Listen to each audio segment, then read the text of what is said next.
Hey you guys, welcome back to my channel. My name is Ashley. If you're new, welcome, and if you're not new, thank you so much for coming back for another video. In today's video, we are going to be doing a review of the Natasha Denona Sunrise palette. Alright, so if you are interested in hearing my thoughts on the palette and seeing how I achieved this look, then definitely stay tuned.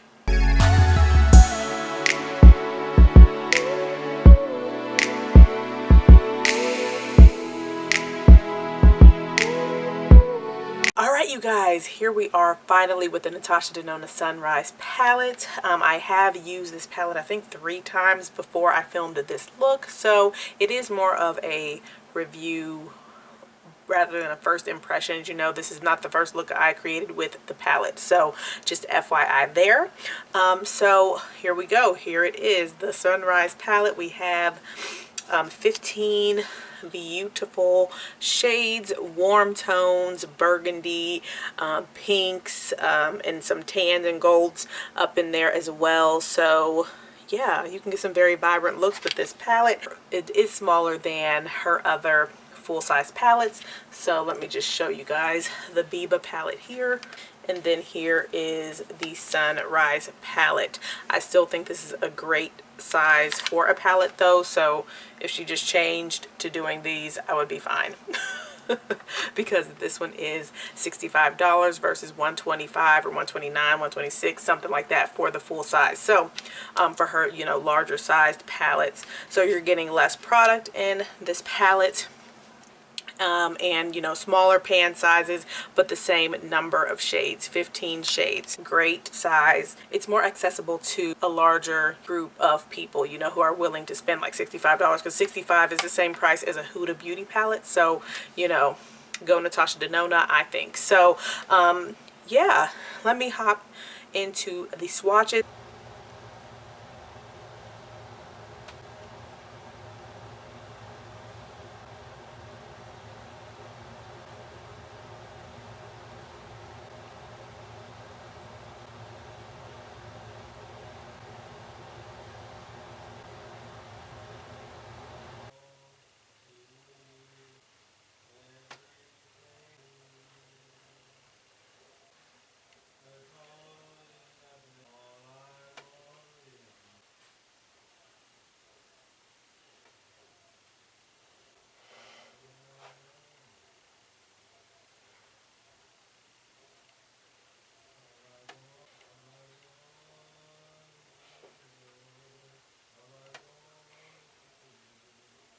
Yeah, those are the swatches.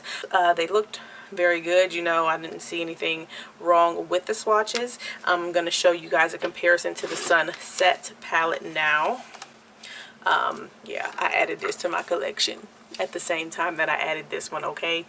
You know, for research purposes, I thought it was integral that I pick up the Sunset palette so I can see how that compares to the Sunrise palette. You know, y'all know what I mean. So here we have the Sunrise palette, and here we have the Sunset palette. Alright, so you can see that there really aren't many overlaps, or any at all in my opinion, for this palette. With this palette, you know, I guess you could look at that one bright yellow in the Sunset and think that it might be similar to this shade called Citrine in the Sunrise, but really it's quite different. Alright, Citrine in the Sunrise palette has a little bit more of like a goldenrod shade to it. It's a little bit warmer, has a little bit more of like an orange tone to it, versus this one seems to be bright, pure, you know, bright yellow. So, you know, I don't really see hardly any overlap between the two palettes at all, but I will show you guys the Sunset swatches in comparison to the Sunrise swatches.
and I think the Sunset palette swatches a lot nicer than the Sunrise, but you know, it's all about how the shadows apply on the eyes versus, you know, how they swatch. So alright, and so similar to the Biba palette, I did want to look into my collection and see if I had any palettes, any popular palettes that you could get some similar shades from, you know, to the Sunrise. So in case you didn't want to buy the Sunrise, or you're curious that whether or not you have a palette similar to Sunrise in your collection, then, you know, I'm going to just share that I think the closest thing you're going to get to it is Modern Renaissance, and that's only if you want the burgundy shades. So here is this Modern Renaissance palette.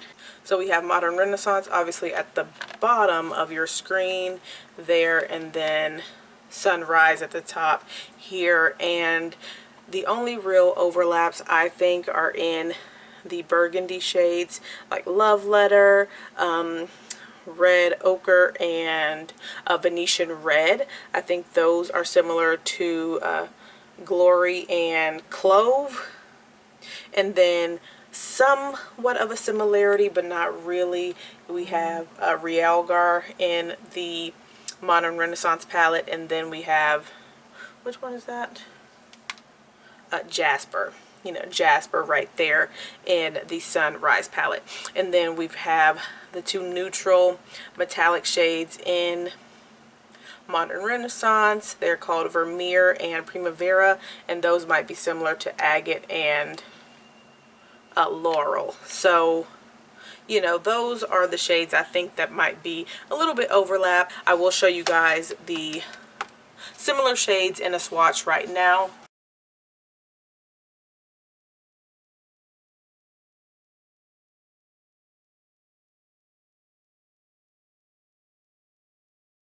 You guys let me know what you guys think about that comparison. I think it's, you know, a decent comparison when you're talking about just the burgundy tones. Alright, so let's hop right on into the look. And I do want to say to you guys, thank you guys so much for your feedback on, you know, the editing from the last video, okay?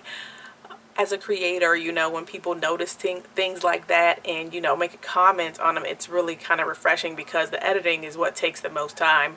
What to cut out and what to leave in, and, you know, how to format the video is kind of, you know, time consuming. So I appreciate when you guys appreciate it. Alright, so anyways, let's hop into this look.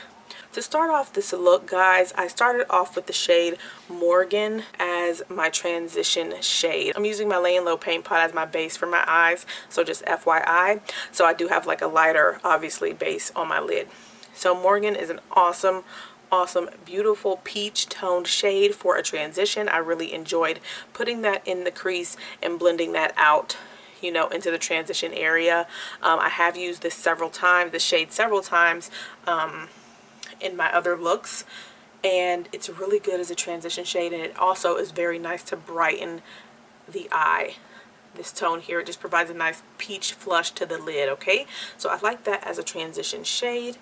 And then I took a smaller, more densely packed brush. It is a round brush, something I picked up from the beauty supply store, and I applied Glory right into the crease, just right into that socket, okay? And I laid it down pretty heavily, and I think that's where I ran into an issue with some darkening of the eyeshadow. Like, it seemed like it kind of created a line of depth because I kept packing the shade on, not because it wasn't pigmented or anything like that. I just wanted to, you know, continue to see how it would build up. And it is a very bright shade, it is a very pigmented shade, but I feel like it caught right in that area where I kept packing it on. So I feel like I should have done a little bit more blending between application of that shade versus continuing to just lay that shade down in this, you know, in the same area over and over again. I hope that makes sense. But let me know if you guys can see that line, because I can still see it. And I did experience this before with, in another look, like the first look I did with this palette. I think I experienced it with Clove. So I think that might be something to keep in mind. But I'm also thinking that maybe it's just this eye, because it happened on the same eye before, but it doesn't happen over here as much. So it seems like it's very nicely blended there, and then I've got a deep, like, dark line there. So it might be something just going on with my eye. So I do want to give you guys that. So I'm not saying that you're definitely going to experience that, but that's just what I experienced. Okay. And then the next step I did to kind of finish off my outer V was to use Clove. So I packed Clove on the outer V to achieve a little bit more depth. And quite honestly, I think this Glory tone, you know, the way I packed it on and stuff and how it deepened, it prevented Clove from showing up as deep as I wanted it to, because Clove and Glory are the two darkest shades in the palette.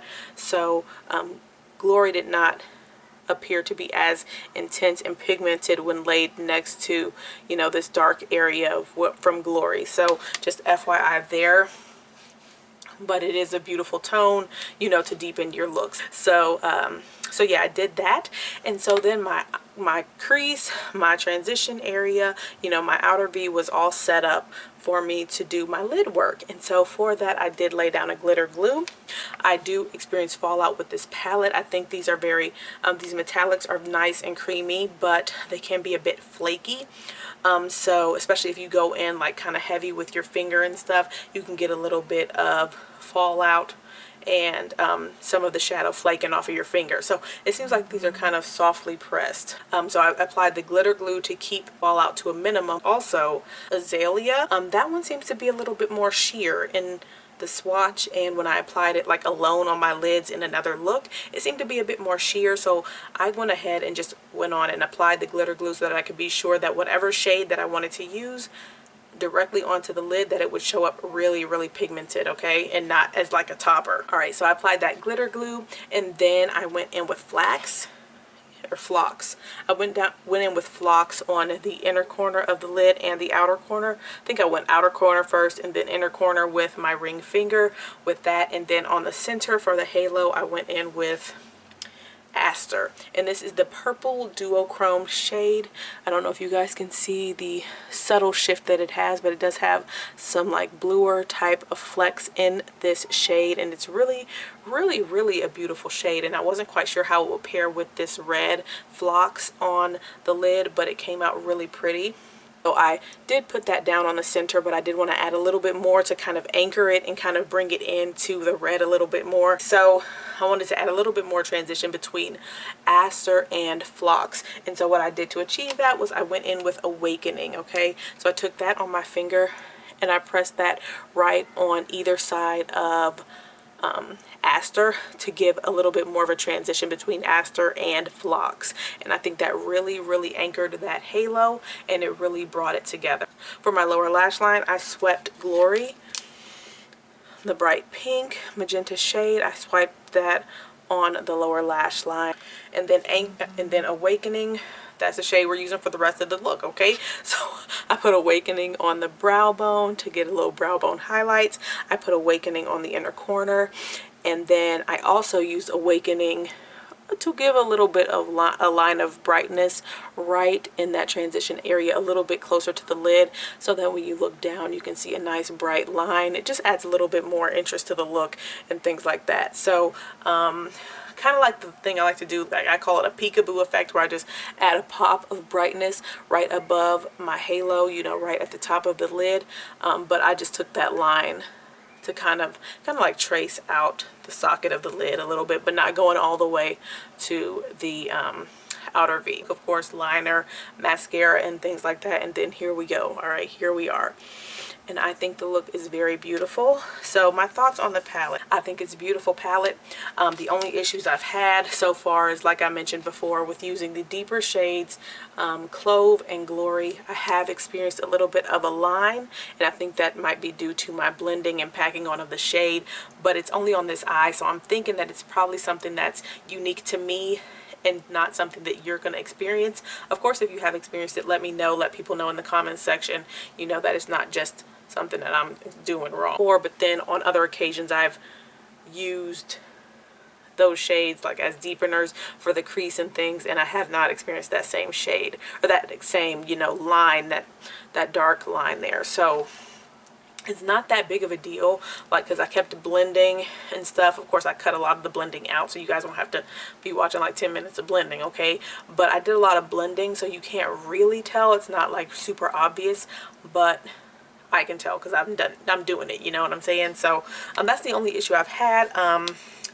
Azalea, again, once again, you know, this one applied a little bit sheer. I applied this on my lid by itself, but it didn't provide that much of a pop and like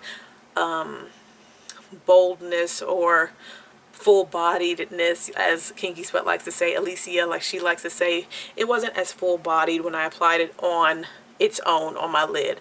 So this is good as a topper or with a glitter glue to really pick that pigment up and stick it on the lid to get that bold pop of color. The other shades, I really like this shade called Agate. This shade is a beautiful golden shade. It looks pretty, you know, unassuming in the pan. Here is Agate there. It looks pretty, you know, unassuming in the pan, but it's a really beautiful, you know, golden champagne shade to just use to, you know, highlight that brow bone. It's not too light for my skin tone to use as a brow bone highlight. It doesn't appear like ashy or really stark, so it's really pretty.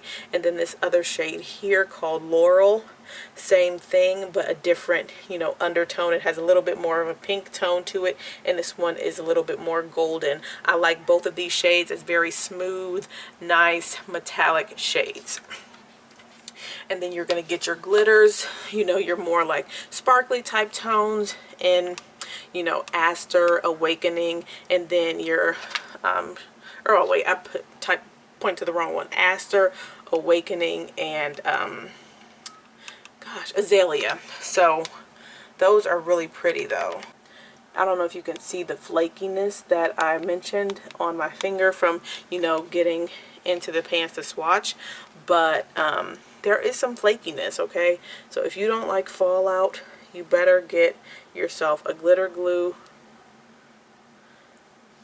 Okay, you better get yourself a glitter glue and prepare your under eyes with some powder, because I am experiencing quite a bit of fallout and quite a bit of flakiness with some of these shades, which is not a big bother to me because I think the quality of, you know, her formulas are really good, so it's not really off-putting. The mattes blend out very nicely, so I think I'm going to come back onto camera sometime this week and record another video where I feature more of the orange tones in the palette. So, you know, this shade, these couple shades here, that yellow, and then there, so that you guys can see how those perform, because I did do a look with those tones yesterday, and girl, it was beautiful. I didn't have time to get on camera and do it, so I'm going to recreate that look for you guys, probably like in a makeup quick minute, something like that, so you guys can see another look with this palette.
Like it. I think it's a great price point. You get a beautiful mirror and easy to travel with.